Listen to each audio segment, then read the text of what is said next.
Well, hey folks, Real On Super Returns, my review of WWE's Mae Young Classic 2, Episode 5, and this review is going up a little bit earlier. I worked early for this week only, this Wednesday only, and so I was able to watch it live and get the review up quicker.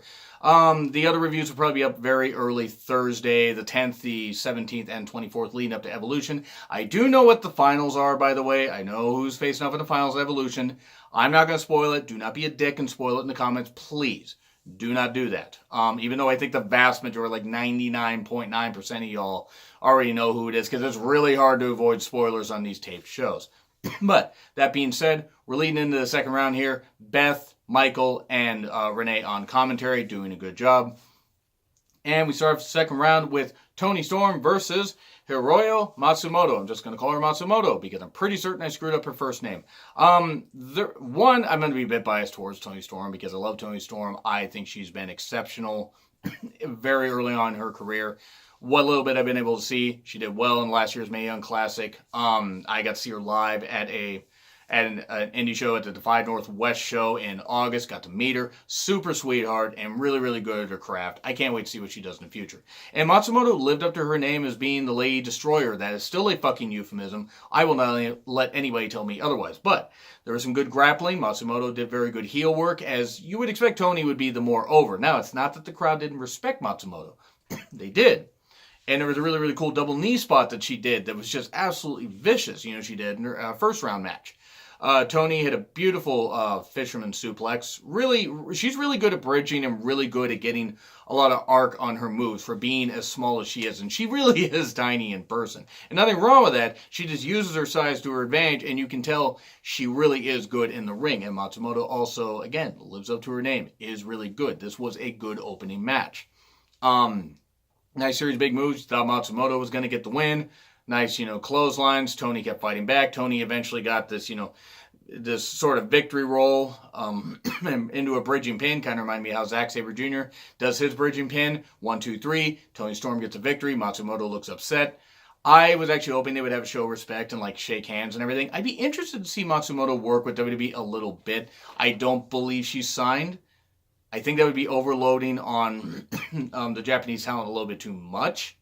But I'm interested if they maybe work with her, maybe have her work on any house shows that they do in Japan, like if they do stuff like that, or if they do another Beast in the East thing from Japan. Not exactly Beast in the East, but do something like, a live network show in Japan. They should have her work it because she is over and she has a really, really good stuff. But Toni Storm was clearly the star here, got the victory, and moves on to the quarterfinals. So definitely a fun match to open with, and really good wrestling. And then we move on to Casey Catanzaro, I'm just going to call her Casey the Ninja Warrior because that's what she is, versus Rhea Ripley, Swole Ripley, or Swole Rhea, or Swole Ripley, actually you call her.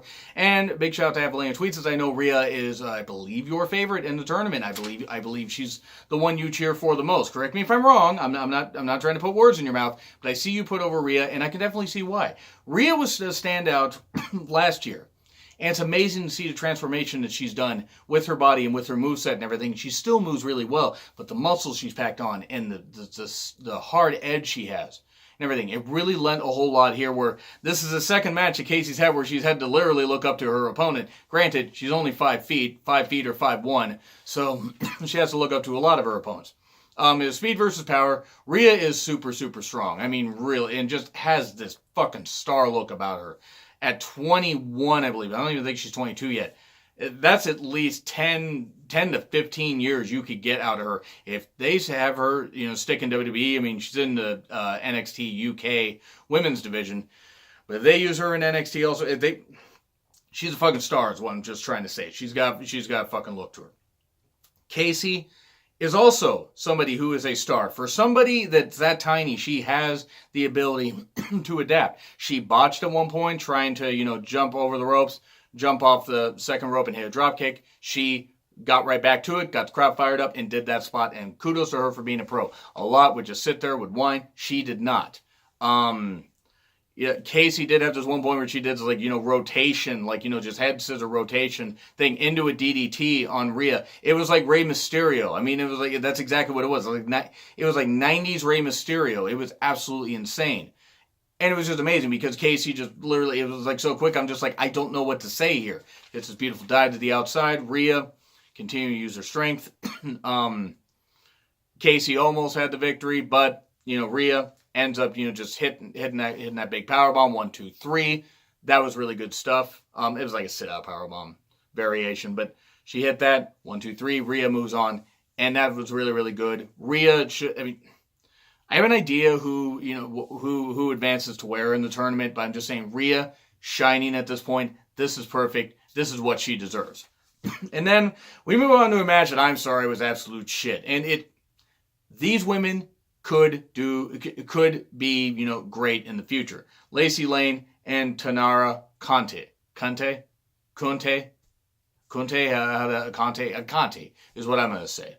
But anyway, they both have raw ability. They do. Lacey needs to change her look a bit to not look so much like Ember Moon, because that's exactly what I thought when I saw her. I was like, cool, Ember Moon clone, which you don't need to be. You need to be your own person. But to be fair, some people start out differently and change their look and get a whole lot better when they go on.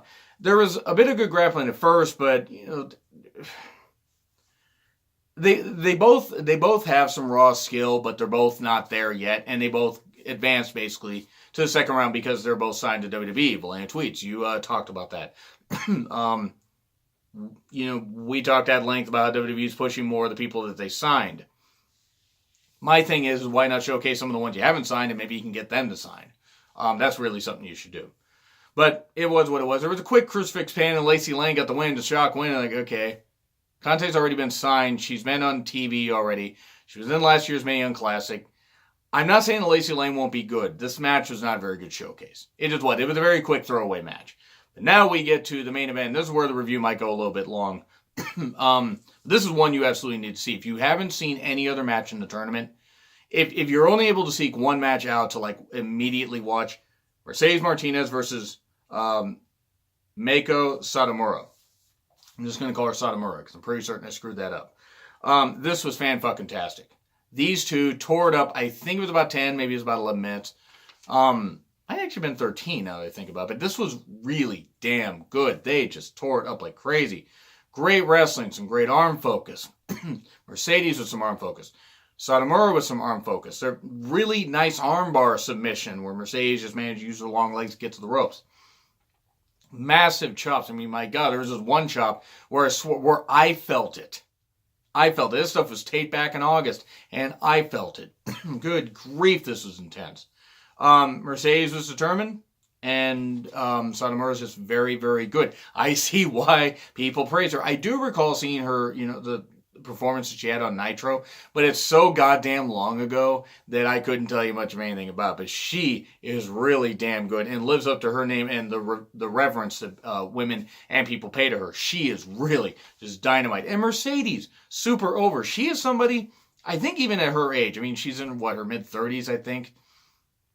So Satomura, I think Satomura is like 37, 38.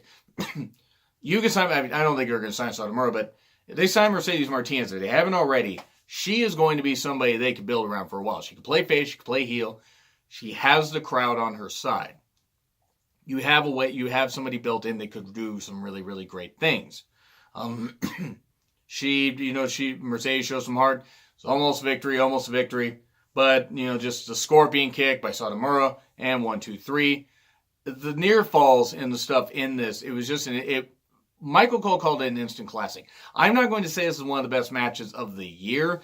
This is probably the best match of the tournament, or damn close. These two tore the house down and did really, really well. I can't put this over enough.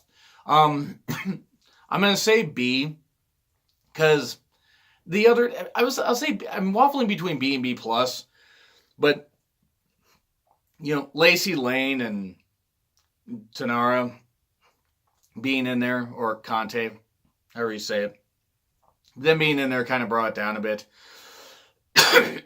And since, again, I know the whole thing about the finals, that's kind of why I brought this down a bit, but that didn't take away from the fact of how enjoyable this was. So I'll say a B, solid B. There's no way this is going to be a B-, especially after that great main event. So I want to know what you guys think of the Mae Young Classic. Please, again, do not spoil who the finalists are in the comments. Please do not. But like, share, subscribe, Twitter handles in the description, and spend real honesty with John Ritlin, and I will see you soon.